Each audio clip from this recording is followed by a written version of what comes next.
This Friday. Hang on. See the film critics call Marvel Studios at its best. Now, listen to them explain why in more detail. Go! Rolling Stone calls it a wild summer ride. It's laugh out loud funny, epic, thrilling. Son of a... It's out of this world. Good. Wait, it's at a what? It's metaphorical! Guardians of the Galaxy Volume 2, rated PG-13, everywhere Friday. Hey YouTubers, Hankster here, and welcome to another movie review. And today's movie review is, of course, one that I finally got to see, even for its initial release date. I went to see an early showing May 4th. May the 4th be with you. In my local movie theater. It was around 7 o'clock in the evening when this movie came out, and it was initially shown in my area. So,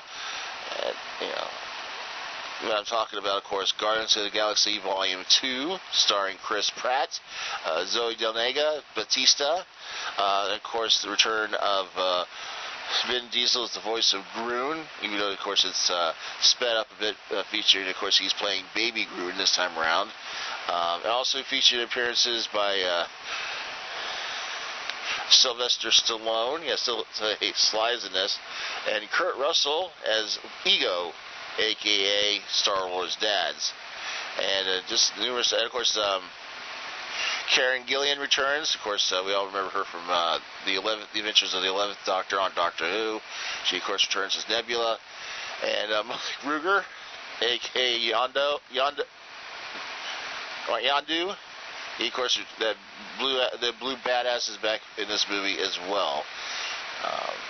And I gotta say, this movie, if you thought the first movie was fantastic and funny and crazy and stuff, this movie just tops it. It's definitely a proper sequel to the movie, just does better than the original. Tons of, funny stuff here and there.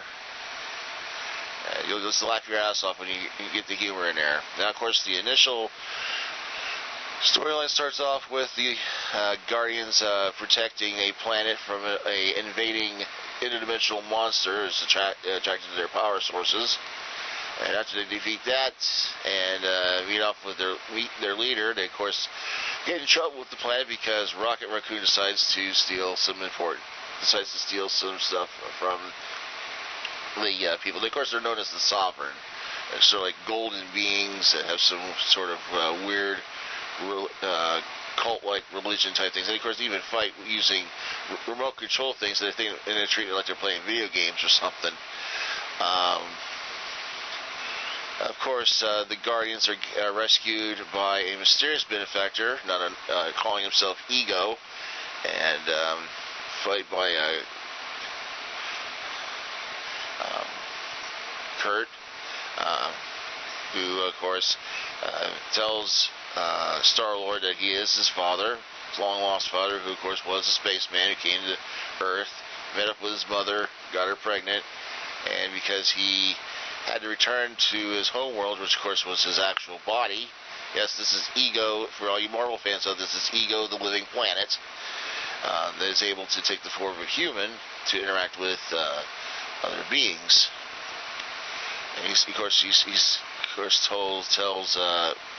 his son that he, of course, traveled the galaxy after his creation, and of course encounter other beings, and of course when he arrives on Earth, he falls in love with his mother and all. But things are not totally as it seems, as the Guardians slowly find out that Ego has alternative motives for this family reunion, and don't want to give too much away. It does involve most of the galaxy.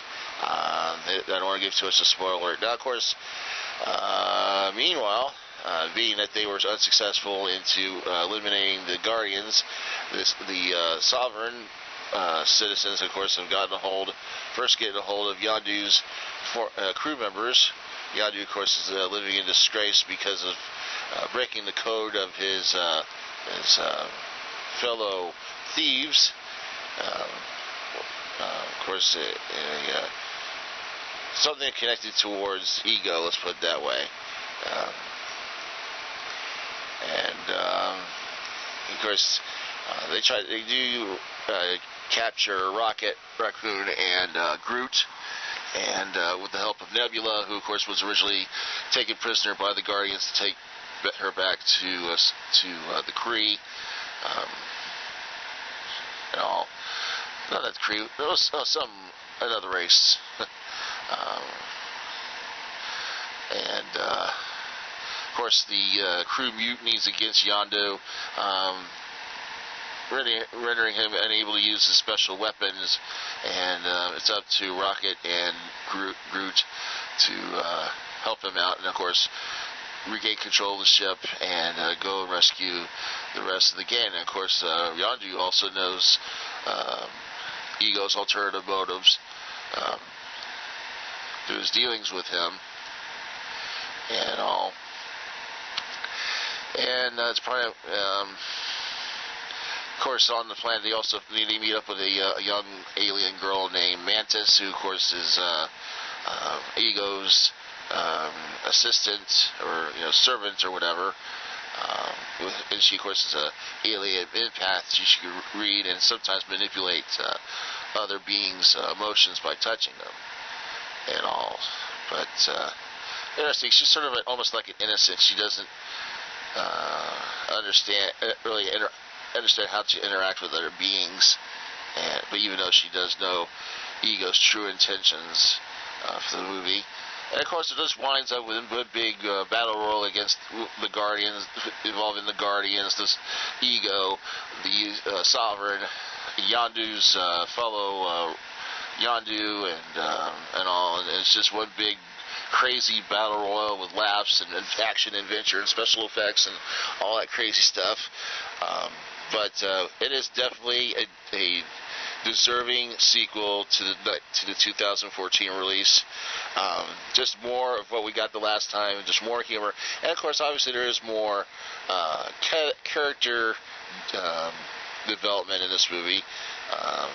Mostly, I think I'm noticing about with Drax played by Batista. A little bit we get to also Yondu. Rocket Raccoon, Gamora a little bit, with her, of course, her relation with Nebula, who kind of improves in the movie, even though they start off, of course, they're at each other's throats and all. But I gotta say, Kurt Russell was even great for his role. Never really, outside of Overboard, with his partner Goldie Hawn, who's making a big comeback in the movie. I don't know why she's doing that particular movie with this actress, but Kurt Russell definitely can play off his character really good as Ego. Now, of course, we don't see a whole lot of Ego, the living plants, mostly him in this human form and all. I would, when I think about watching this, if this is Ego, the living planet, where's Galactus? And all this. It would have been funny if Galactus showed up and taken him on, or even Unicron. But the most interesting thing I liked about the movie was the appearance of Sylvester Stallone in the movie. He has a connection with Yondu, and it's interesting. I guess they threw in Sylvester Stallone kind of like what they did with Glenn Close in the last movie. These are the kind of actors that you never expect to be in a kind of movie like this, but when they did a pretty good job and all.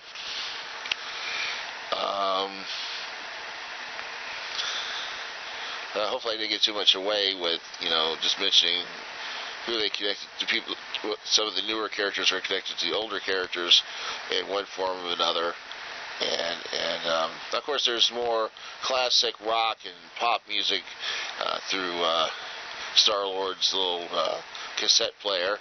And by the way, he does get introduced to more modern means of listening to music by the end of the movie. So I'll give you that little bit of a spoiler there, that he does learn of how humans nowadays listen to their music as opposed to the Walkman that he's more used to. That technology has surpassed the Walkman within the last 30 some odd years and all. But definitely, since it was a very deserving movie for a sequel, kind of get you warmed up for the upcoming new movie sometime in the near future. Because obviously they'll probably have one more before the big crossover with the Avengers and all.